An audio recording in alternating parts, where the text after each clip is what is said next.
Let's talk about Lascaux. Lascaux is a cave in France, southern France. It's one of a number of caves in Europe and in other parts of the world, for example, even in India, where prehistoric peoples crawled underground, in some cases several hundred feet underground, into naturally forming caverns and made paintings on the wall. Now, we look at these today and we kind of marvel at the fact that they could draw as gracefully as we see these drawings having been constructed, with a lot of curves and in some cases even fit to the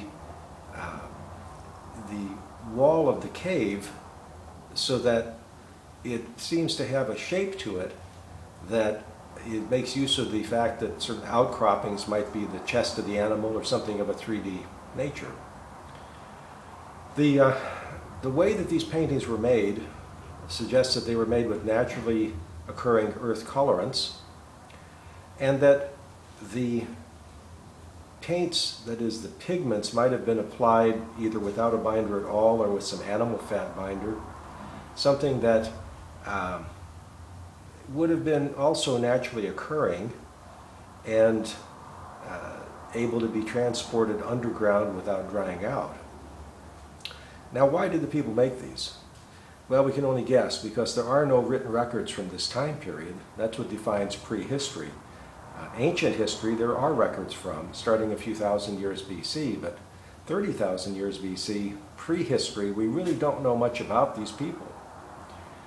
These paintings seem to have been done either for magic purposes or perhaps for purposes of commemorating animals that were important to the survival of these people, or animals that it was important to be able to defend yourself against, maybe depicting these animals in a way that looked like you had control over them.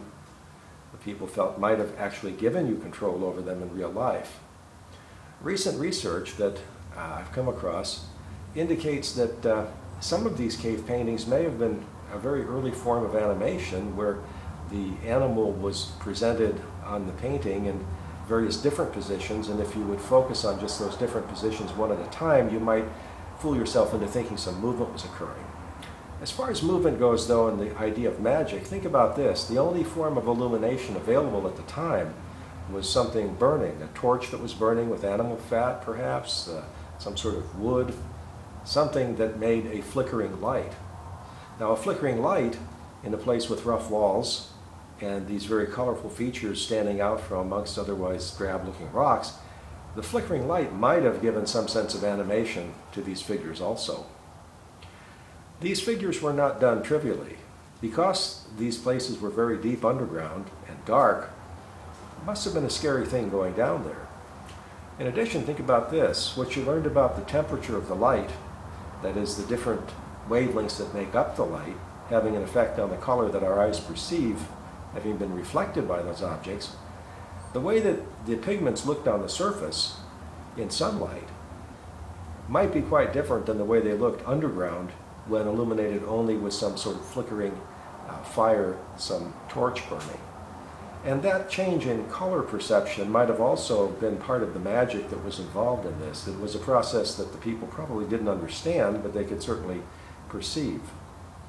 So take a look. There are some materials in the supplemental videos dealing with Lascaux and Chauvet and Altamira and Bhopal in India. And these videos are intended to help you visualize what's going on.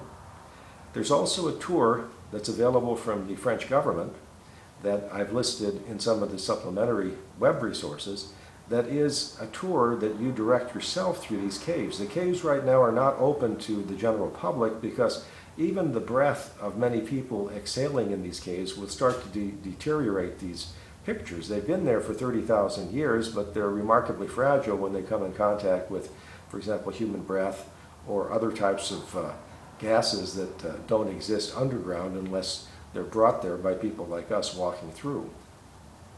This is very interesting. It really amazed people for a long time that prehistoric peoples could create such artistry. We tended to think of older times people being perhaps childlike, stick figures, not being able to realistically capture what their eyes saw. And we can see that that's really not a good assessment of things. These people, in spite of existing in prehistory, definitely demonstrated an artistry and an ability to capture things and even express something of the nature of the animals or the character of the animals through these artworks that have now come down to us as a human legacy.